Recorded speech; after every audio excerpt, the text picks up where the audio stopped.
हो? अरे भाई रोपनी हो गई, सोहनी हो गई, कटनी के तैयारी होत बा। तो कुल हमारे करी का? चला कैला सुना हमार बात। जाए के मजूर लगाएला, हमारे बस का कटनी ना बा। अरे हमार बात सुना भाई। बोला। हो गईली रोपनिया हो गईली सोहनिया।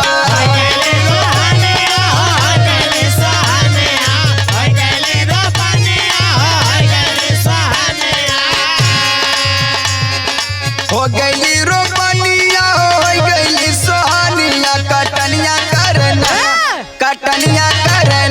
तो चला बारी धनिया, कटनिया करना। हम ना जाए।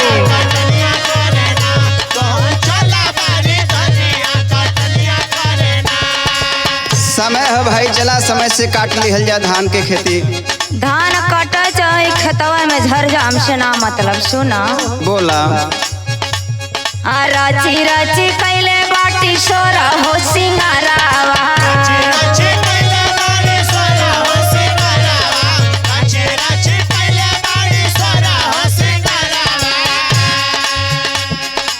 इतना रच रच हम सोरा हो सिंगार कैले कटिया करब दे। अरे भाई वो जरूरी बा, पेट कहाँ से भरी। सुना। बोला। राची राची कैले बाटी सोरा हो सिंगारावा। देखात नहीं के का जा बेरी लिया बनावे, सुझात नहीं के का।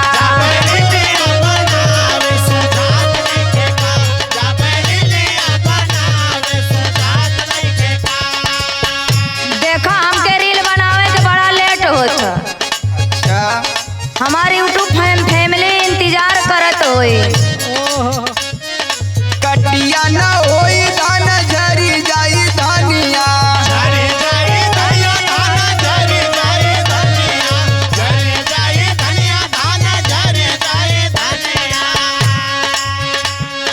कटिया न होई धान धरी जाई धनिया, कटनिया करना कर तू नया न कनिया, कटनिया करना।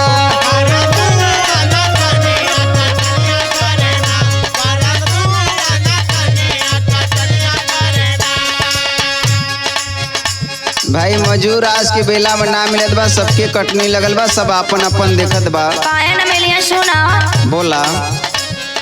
कटिया कराला तू मजूर लगावाएला।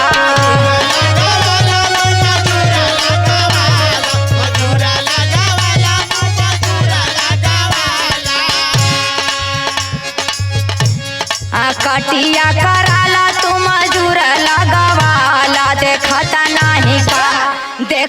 नहीं का मूड कराना खराब हो, सुझता नहीं का।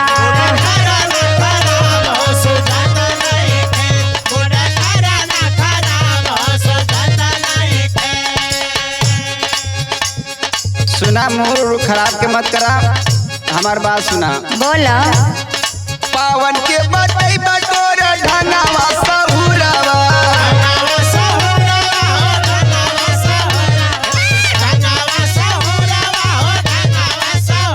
तोहार सारी शिकायत तोहरे नैहरे करब, तोहरे बाबूजी से। अरे जाए अब्बा कह देता है।